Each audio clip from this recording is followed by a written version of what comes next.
Tales from the darkness.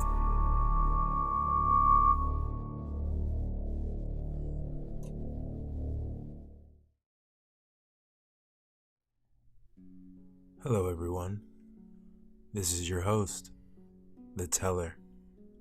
I want to welcome you back on this Wednesday glorious evening and tell you, if we don't get to chat beforehand, I hope you all have a happy Valentine's Day. Speaking of, what would it be if not a special episode dedicated to the holiday? Tonight we have a very eerie and very dark and lovely tale written by our good friend Casey Anderson. So if you like the stories told here, then you'll love the ones he has available. Make sure you follow him on Amazon. I'm excited to announce that tonight's episode is part of a brand new station. We are now part of the family Tuned In Network, so make sure you stay tuned for all the great things coming from them. Will you be my Valentine? That has always been a question that has eluded me. What does it mean to be somebody's Valentine? Are you somebody's love interest? Did you get a card because somebody had an extra? Or did you just feel obligated because you didn't want to leave anyone out? Tonight's tale is similar to that same feeling.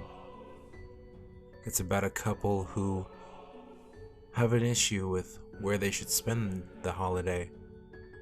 So tonight's tale is called, you guessed it, Valentine's Day.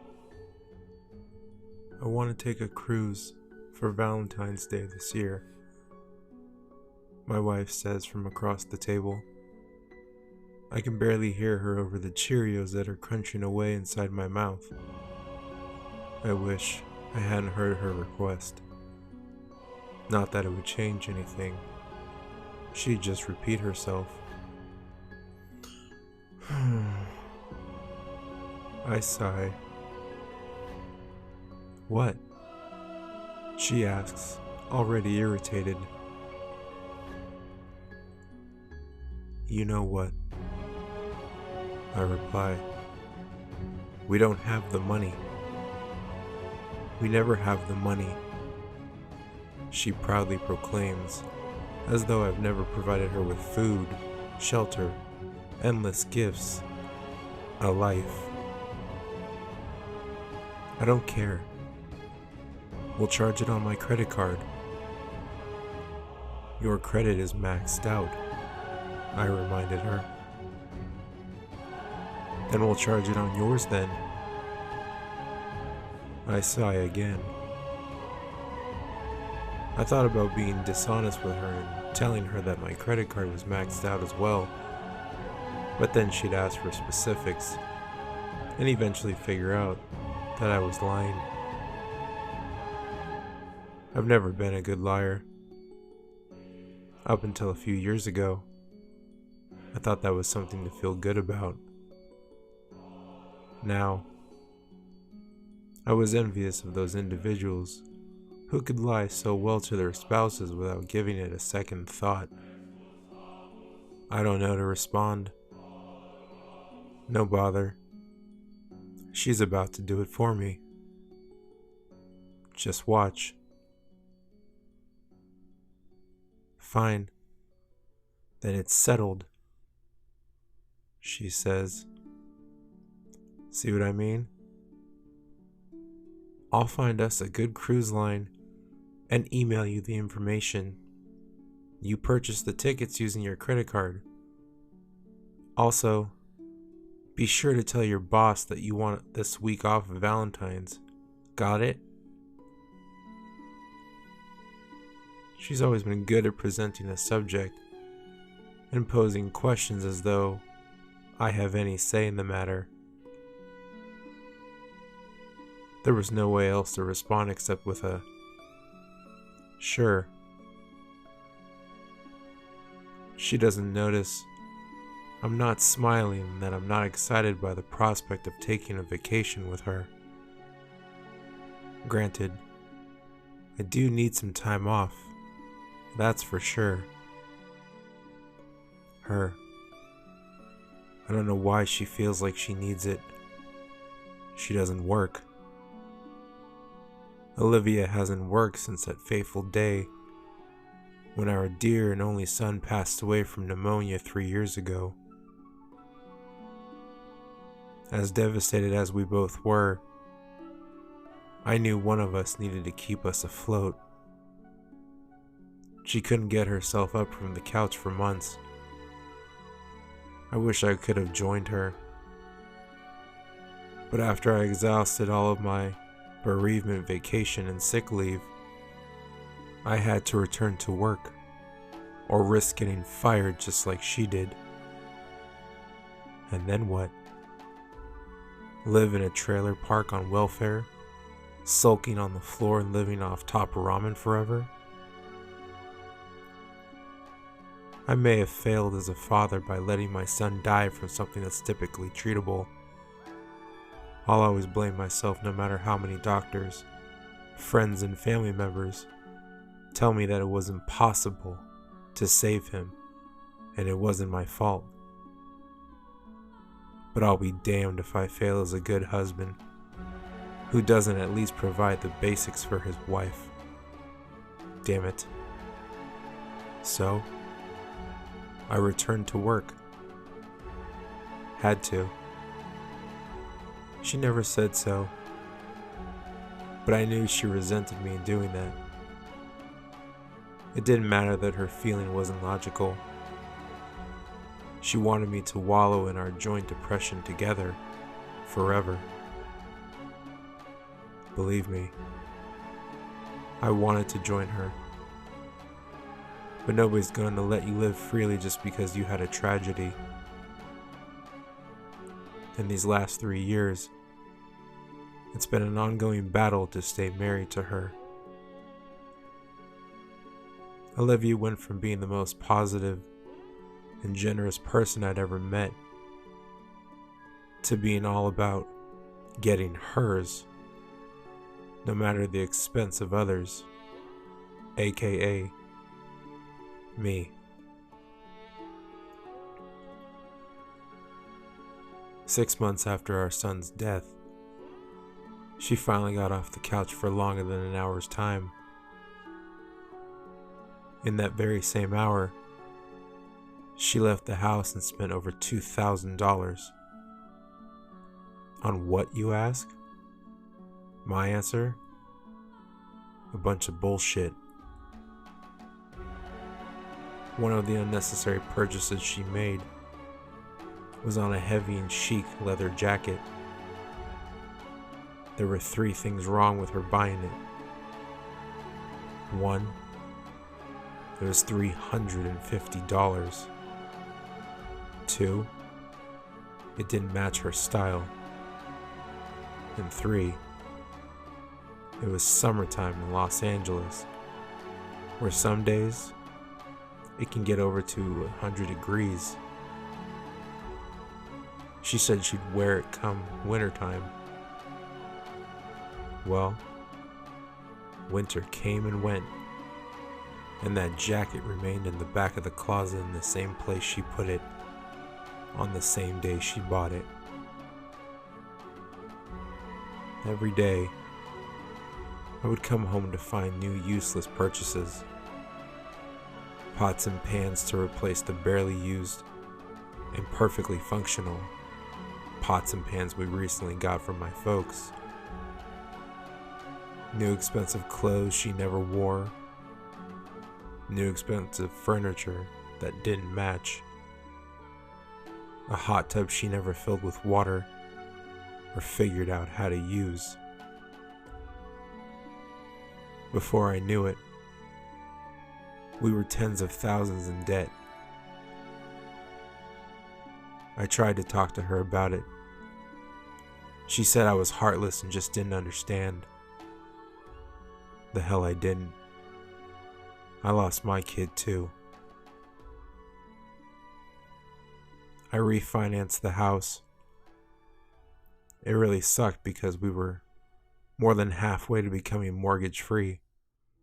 With the cash out money, I paid off her debts and got the credit card companies to significantly lower the limits. When she asked why the limits were lower, I told her that the credit card companies will do that automatically after they see that you're always maxing out. It was the one lie that I was able to get away with, and thank God for that. Over the last couple of years, she still bought more shit that we didn't need here and there, but it's been manageable on my end for the most part. Of course, since she couldn't get satisfaction from shopping, she had to get it elsewhere. So that's when she started cheating. When I first found out, I was beside myself. How could she? After everything we'd been through and how much I did and cared for her. But weirdly enough, after a month of grief over the subject, I got over it. I know it's hard to believe. I just didn't care. She obviously needed comfort in ways that I couldn't give her, and she went out and got it for herself. Although we had talks of this subject when we were dating, and she'd made it very clear that monogamy was a must, she obviously changed her mind. I eventually got to a point where I was fine with anything she wanted to do, as long as A, I didn't end up in the poorhouse, and B, she stayed married to me, and C, she didn't give me any STDs. C was the easiest to accomplish since we didn't have sex anymore. I'll say it again. I failed as a father. No, you can't change my mind on this feeling. But I would not fail as a husband. So what did I do when I got to work? I asked my boss to take off the week of Valentines. My boss was a good woman. She knew my situation better than most. She was surprised that I was asking for time off. It had been almost 3 years since I had taken a day off work. I could tell she wanted to ask what my plans were, and I would have told her if she asked, but she didn't ask, so I didn't offer.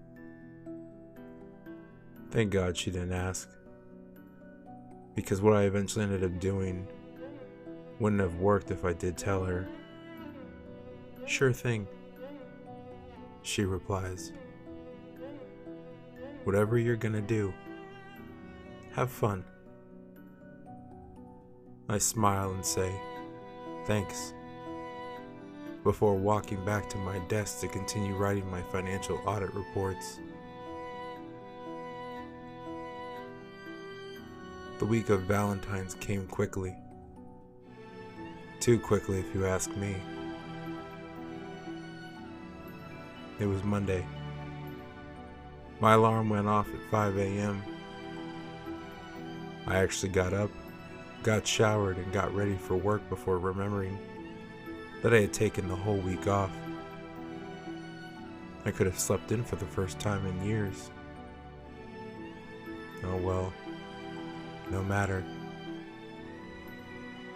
My alarm hadn't woken up Bolivia because, well, she sleeps in her own room.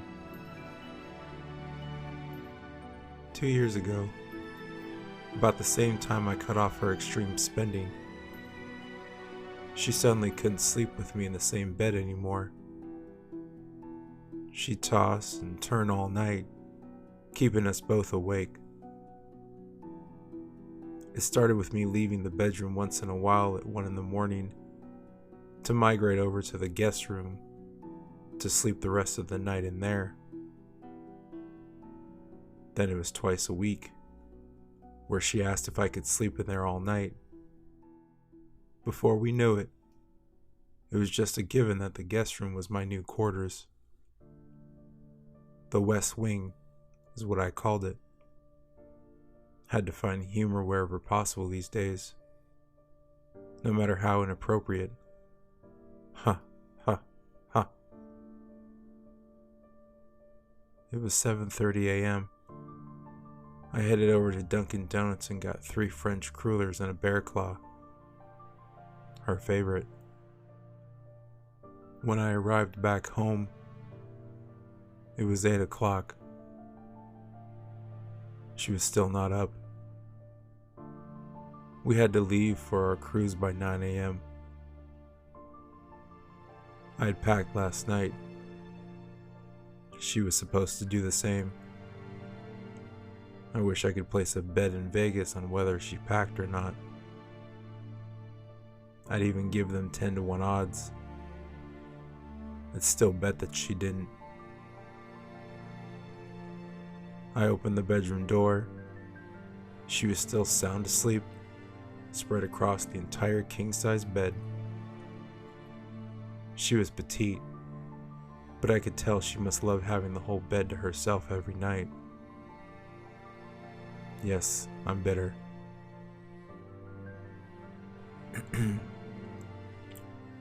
Honey, I whisper. She doesn't stir. Honey, I said again, a little louder this time. She slowly blinks and opens her eyes. I see a slight smile emerge before she looks at me, and it goes away just as fast as it came. Oh, morning, she says with no emotion. It's 8 o'clock, honey, I mention.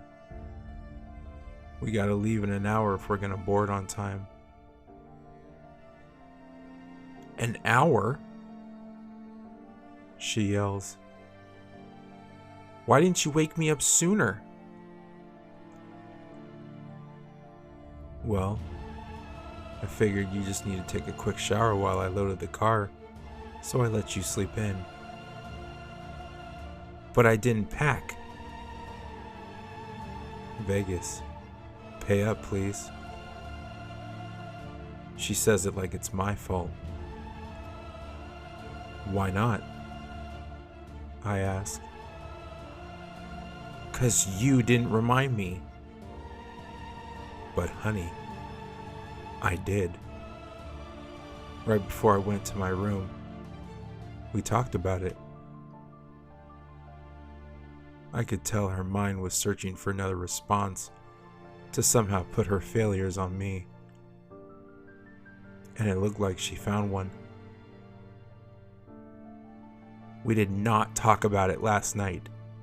You may have thought you did, but we didn't. Total denial. How do you even argue with that? So I gave in to all too familiar feelings of submission. Whatever it takes in the argument. I just don't care anymore. Fuck pride. Fuck being right. Okay. I guess you're right. We didn't talk about it. How about I help you pack? Well, you just made us late, so you pack my shit. I'm gonna shower. She hops out of bed and closes the bathroom door. Actually, she slams it. But I don't want to focus on those little details. We're one of the last groups to board. We almost ended up watching the ship leave without us, along with the 2,000 non-refundable dollars that it cost. But luckily, luck isn't really what I feel at the moment. But I can't think of a better word. We made it 5 minutes before the men released the ropes off the dock, and the ship is now on its own in the great Pacific Ocean. I immediately feel trapped, and in a way, my feeling is based in reality. All of us on the ship are literally trapped. We can only go as far as the bow or the stern. No midnight escapes to the In-N-Out Burger 40 miles away. It's not that I love In-N-Out that much. It's the journey I craved when I couldn't sleep in my lonely room. Olivia and I enter our cabin. It's small. There's a queen-size bed and a couch facing the TV. I'll take the couch, I say, as if that fact wasn't already established before she decided to go on this damn cruise. We unload our luggage. Now what? I ask myself. Now what? She asks. Don't look at me. This is what you wanted to do this week. It's the most forceful statement I've made to her in a long time.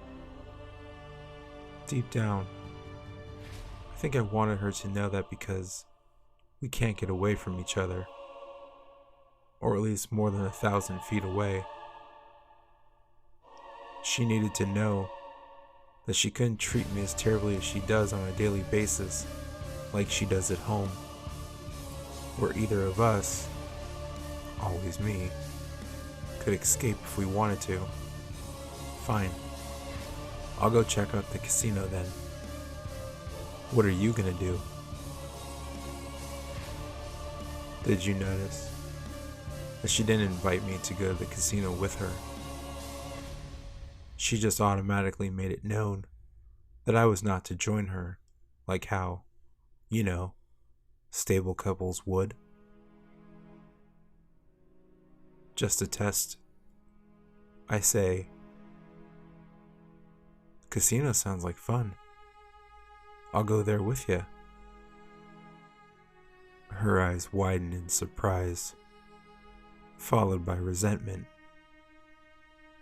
Resentment. Huh. Like she has any idea how that feels. Fine. You go there. I'll go somewhere else. We can't go together? I ask. Wow. I'm really on a roll here. I haven't talked back or challenged her in years. Maybe this is what she's been missing. Someone to check her fucking ass. My. Someone's growing some balls, isn't he? She asks rhetorically, while crossing her arms. Do you really want to start an argument within the first minute of our week-long vacation? Me? I point to myself. Me. I repeat. I'm not starting anything. You started this shit when you pushed me away after our son died. Boom. I went straight for the throat on that one. She has no response. It's probably only my imagination, but I detect a hidden glint of approval on her face for me finally standing up for myself. She's speechless.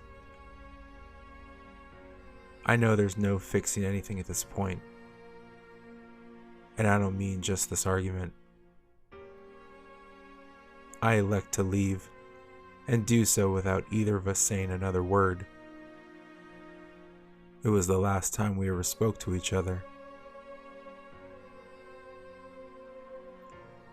After winning some money in the casino, and taking my own personal tour of the ship, It was now pitch black outside, with no lit buildings to illuminate the ocean. The environment looks as though I was aboard a spaceship, with nothing but blackness below the stars above. I feel this way in my mind as well. I was free. Or I was about to be. I see Olivia in the distance. There's the ship's first night's party going on inside and outside of the ship. Music and dancing everywhere in all the bars and auditoriums. Except this one area that's practically hidden near the stern of the ship. A little cozy underhanging that you could easily miss seeing if you weren't looking for it. It was there that she stood, looking out into the darkness. The introvert in her had returned. It was one of the things we originally connected on when we first met. We hated people. We hated going places. We hated bad drivers on the road, loud-ass neighbors, jerks in the grocery stores, judgmental so-called Christians on social media. All of them.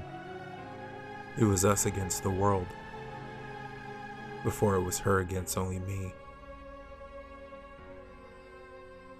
I smiled as I walked slowly towards her, the music fading into distance with every step I take away from the festivities. When I'm a few feet from her, she turns her head in my direction and gasps. She's surprised, but she doesn't look disappointed to see that it's me.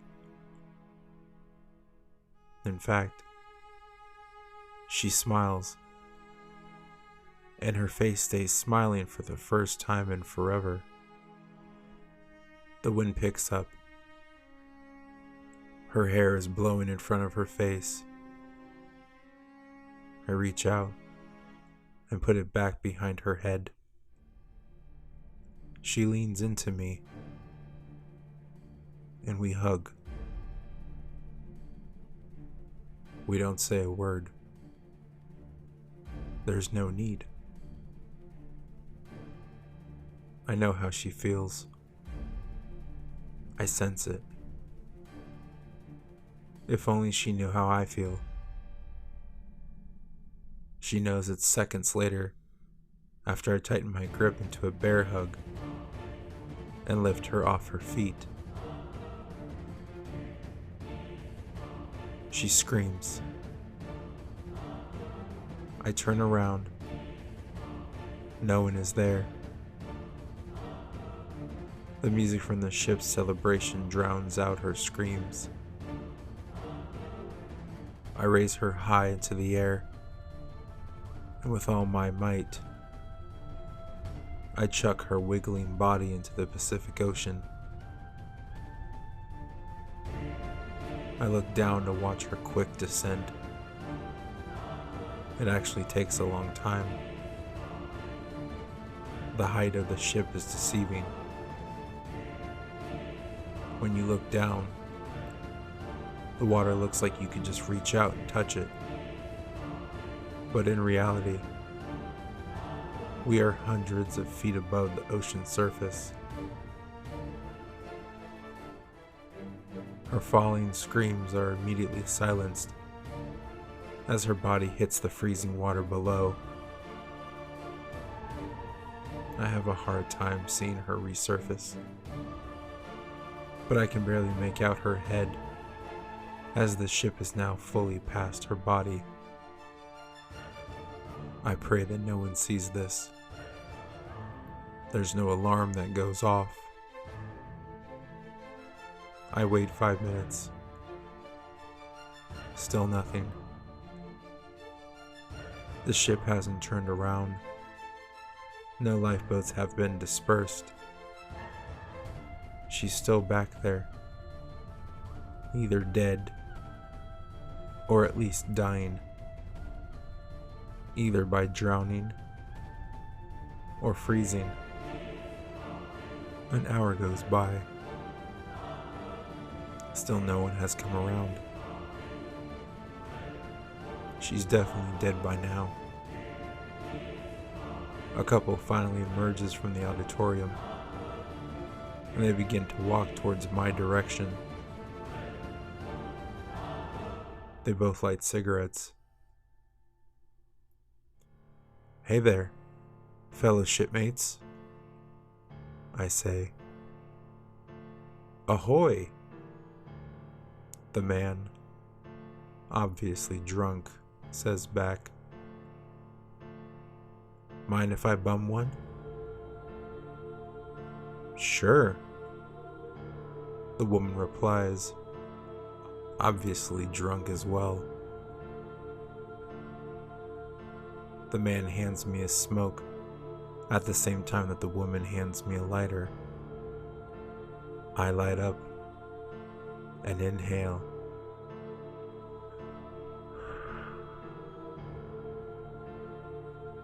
It's the first real breath I've taken in years. A few days later, it's Valentine's Day. I wake up alone in my room, formerly my wife's room, formerly our room.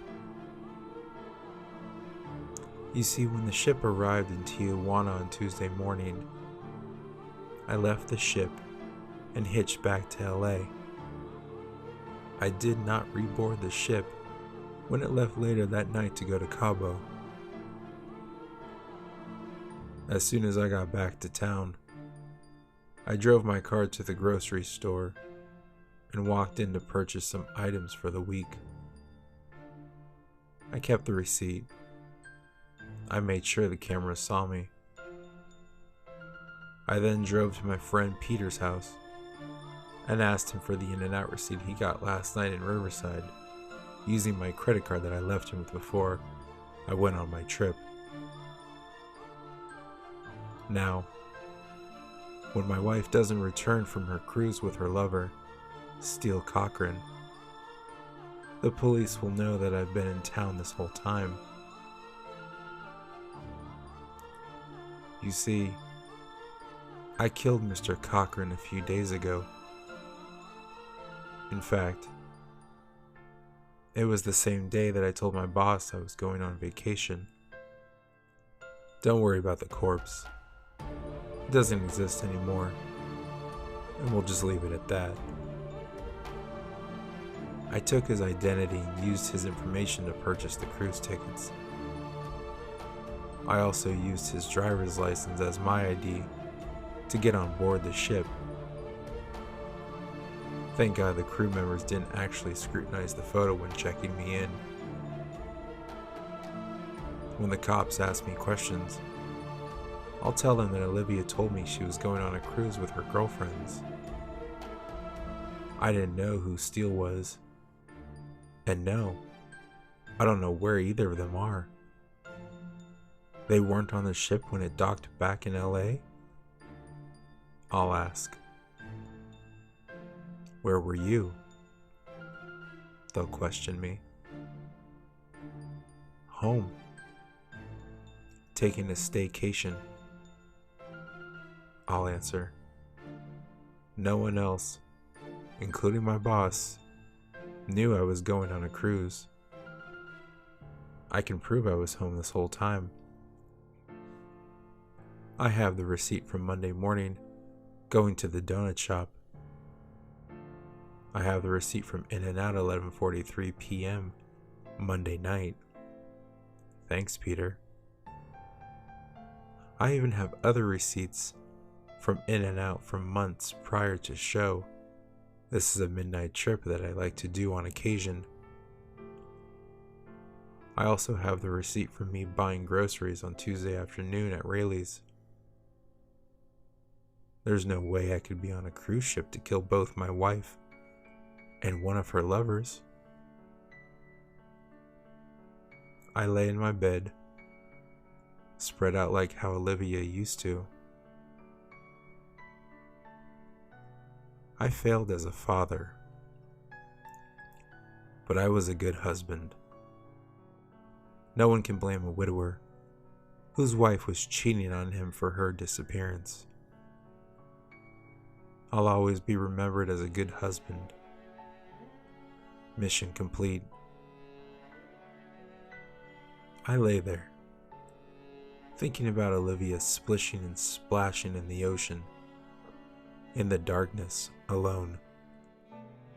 For those few moments of desperation, she finally knew what it felt like to be me, alone and drowning. She's fighting for her life. Little did she know, I had been fighting for her life this whole time. She rejected my help on too many occasions. I wouldn't drown with her anymore. She could drown on her own now. Literally. Happy Valentine's Day to me.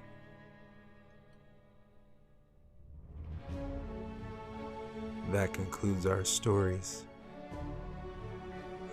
How did you think that was gonna end? Are you on Olivia's side? Are you on the man's side? Do you think he was righteous to do what he did? Or do you sympathize with a grieving mother? Let me know in the comments. If you haven't by now, make sure you're subscribed to the podcast. New episodes every Wednesday night. And if you haven't yet, follow us on social media. Eerie Tales from the Darkness on Facebook, on Instagram, and Eerie Tales on Twitter. Thank you for listening tonight, and I hope you all have a great holiday. Happy Valentine's Day.